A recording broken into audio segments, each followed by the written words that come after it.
What's up, guys? So, I never thought I'd be saying this. We're here in Miami. The gate was 14.14 million. It was a sellout, 19,165 people. The highest grossing event ever at the arena. We broke our own record, and it is the 4th highest grossing UFC event of all time. Miami is on fire. This place is unbelievable. What they've done in the state and in the city in the last 10 years is phenomenal. But anyway, fight of the night, Dustin and Benoit. Performance of the night, O'Malley. And we gave everybody who had a finish $50,000 except for Dustin, because he won fight of the night. So we still got. Talk to me. All right. Dan, I know we've only got you for a short time, so I just want to ask you first about Sean O'Malley and his performance.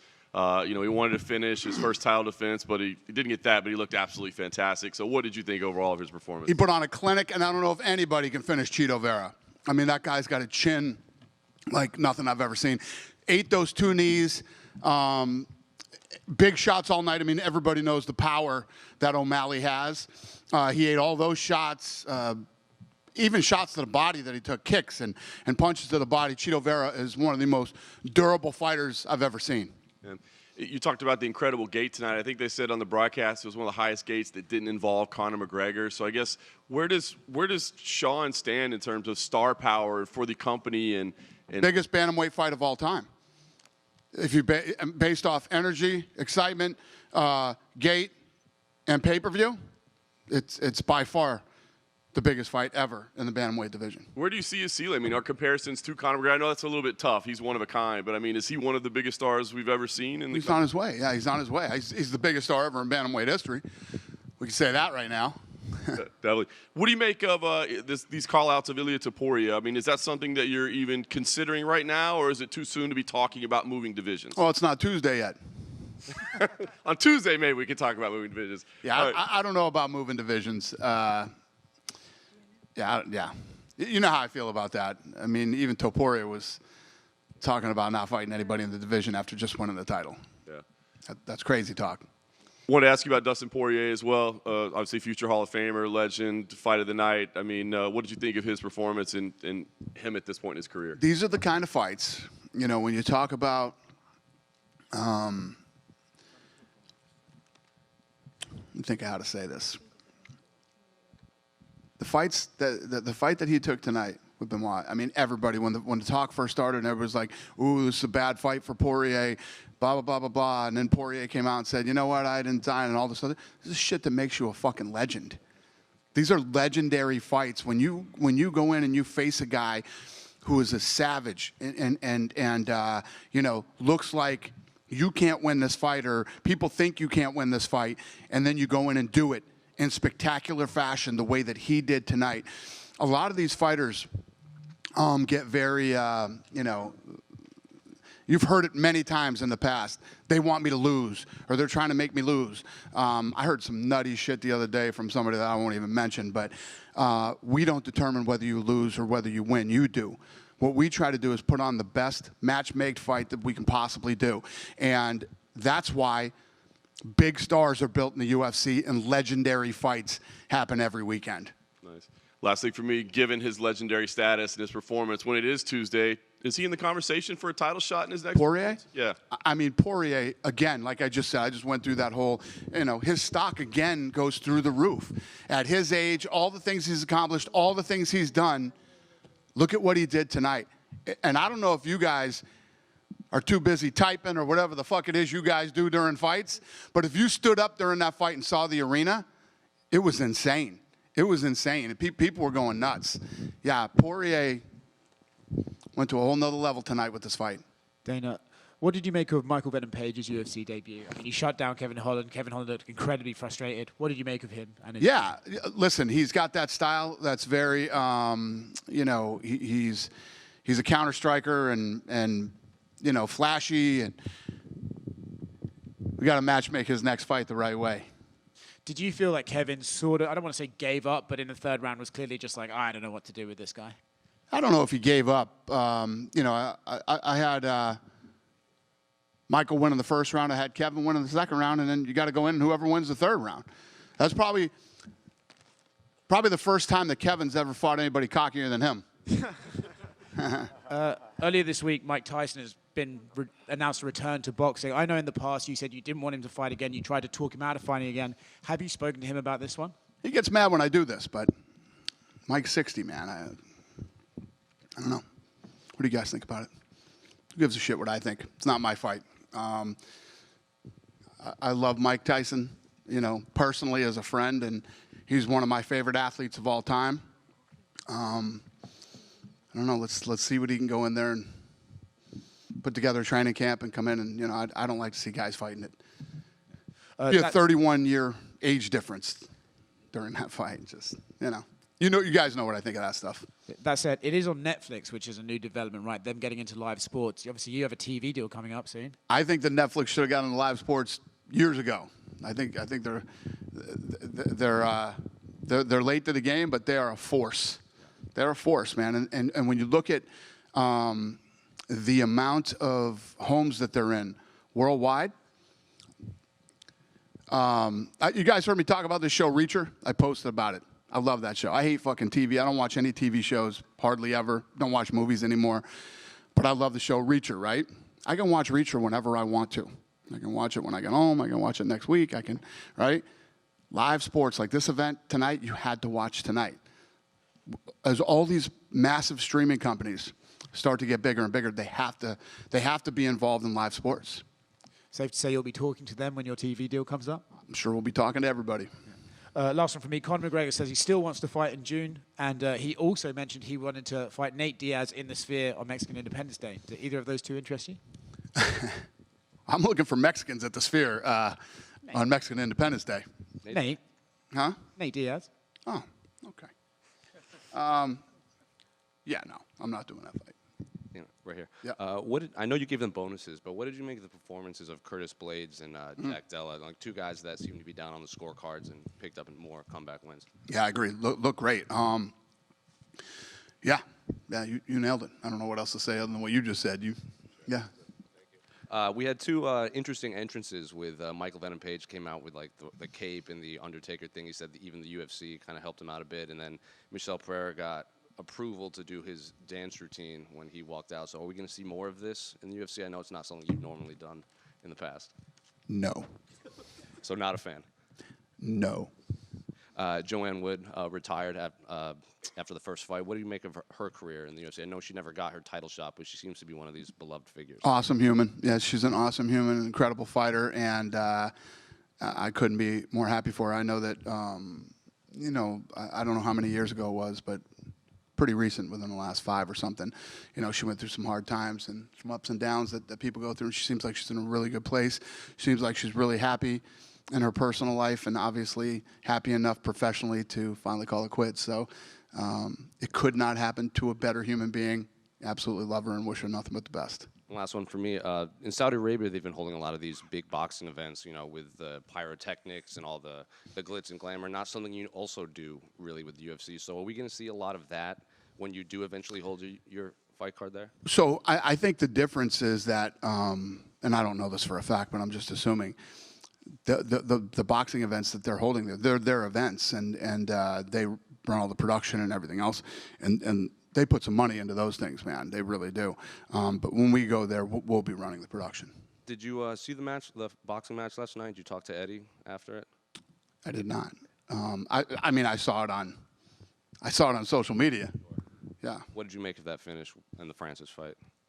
What do you mean? What did I make? Yeah, what did I make of it? When you saw it, like it was.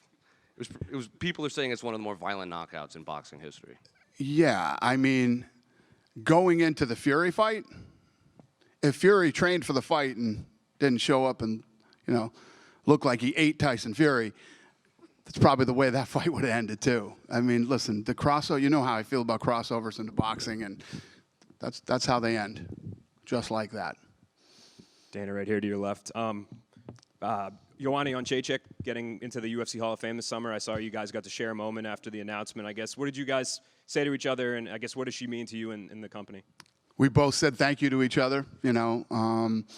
She's incredible. I love the first time I ever saw Joanne fight in the UFC, I literally went back and grabbed her and said, come out and watch the rest of the fight. We literally sat there all night and watched the rest of the card together. And from that night to tonight, we've become really close friends, and I have so much respect for her. And you know, she, not only since when she was here, but when she retired, I mean, she still does so much stuff with us and for us, and she'll be with us for the rest of her life. Tonight's card had a 5-round co-main event. I know you guys have done this a few times. More recently, we're seeming to see it more for non-title fights. Is that something that going forward, like, could it be every card that this ends up happening eventually? Well, you know, the problem is that, like, this card tonight, and even more so UFC 300, when you look at most of the fights on the card, you're like, damn, I wish this was 5 rounds. But, you know, you can't do it all the time. But we'll be sitting in the room and we'll think of these fights that is a co-main event. And we're like, well, let's just see if they both want 5 rounds. Or sometimes the fighters ask for 5 rounds. You know, they want to go 5 rounds. So it's sort of just kind of how we feel. But I think as fans, when we have great fights, like as you look through, we ran the first promo tonight for UFC 300. So from the first fight of the night all the way till the main event, I mean, every fight you wouldn't mind seeing 5 rounds of. How difficult was it to, tonight was the first time we saw like the bout order as well. So how difficult was that to figure out where everybody goes? Like I saw like, a lot of people talking about Bo Nickel being really high. So how challenging was that? I'm not kidding you. We literally finalized it today, or yesterday. Last night we finalized it right after the weigh-ins. We started moving a couple more things around, and then last night we said, all right, this is it. This is the card, because we were announcing it tonight. So if we didn't announce it tonight, we'd probably still be playing with it next week. It is what it is now. Here, Dana, over here. Just curious what your thought was of just the whole atmosphere tonight. Yeah, the crowd chanting USA, chanting Chito, all different flags from all countries. It was just, what were your thoughts just being here in that atmosphere? It's incredible, brother. I mean, it really kicked off and started at the press conference. The press conference was insane, awesome. Then we roll right into the weigh-ins the next day, and then I knew tonight, you know, as long as some of these, you know, we got our holy shit moments with some of these fights, that it was going to be electric in that place, and it was awesome. Miami is on fire. I mean, I can't say it enough. This city's on fire. It's such a great destination when you talk about everything that makes a place a destination, and then it's become such a huge sports town and now a fight town. We came here, I came here with Anderson Silva, I don't know how many years ago, and we held a press event, and literally there was no press there. And we've put on a couple fights. The gates weren't great, but in the last 10 years, this place has just exploded. And then finally, for me, you mentioned 14 million plus for the gate. Yeah. So is it fair to say that Miami will get another one? You'll come back twice a year rather than once a year? I mean, I don't know. I mean, I'd come back next weekend. It's that good. And, you know what's crazy is that, let me just put it to you this way. Probably the biggest venue you can do in the United States is Madison Square Garden, right? Miami is equal to Madison Square Garden now with numbers. Wrap your head around that and think about that 10 years ago. Would have never imagined it. Your opinion on Robelis de Spain knockout? It's a Cuban giant, 2-meter height. He was debuting tonight here in Miami. Sir, I have no idea what you just said to me. Robelis de Spain, who Spain. yeah, Yeah. who got a knockout tonight. Okay. And your opinion about his performance? Yeah, and knockouts are great. When you go in and you perform at this level, with everything that we were just saying about this place here tonight, the energy, the fans, and you pull off an incredible knockout, it literally doesn't get any better than that. Thank you, sir. Dana over here. Yeah, go ahead, brother. I know Chito lost, but you guys, before the pandemic, had gone to Chile, had gone to Argentina. Given his popularity, how much media there was here for him and fans, is there a chance that the UFC visits Ecuador at one point? Yeah, I mean, take Chito out of the equation, we end up in Ecuador someday anyway. Obviously, when you have somebody who's that's popular from that part of the world, it's like we're talking about Africa and Spain right now. Seriously, we're heavily invested in Mexico now. Yes, we will end up there someday. And just real quick, any update on Spain? No, not yet. Thank you. Thank you, sir. Who is next? Go ahead. Dana, continuing with that question, there were probably a record attendance from Ecuadorians. About 5,000 Ecuadorians were here, maybe a bit more. You can feel it. Yeah, and more than 40 Ecuadorian journalists came to see Chito.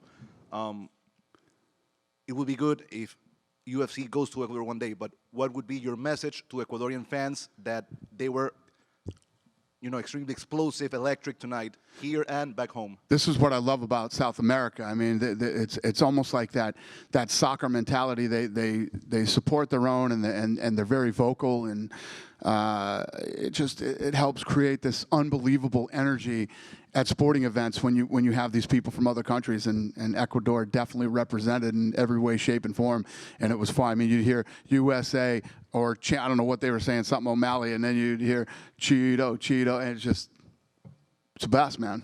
It creates that energy, that buzz at a fight that you love. Thank you very much. We had a blast here. Thank you, sir. Anybody else? Dana? Here. Yep.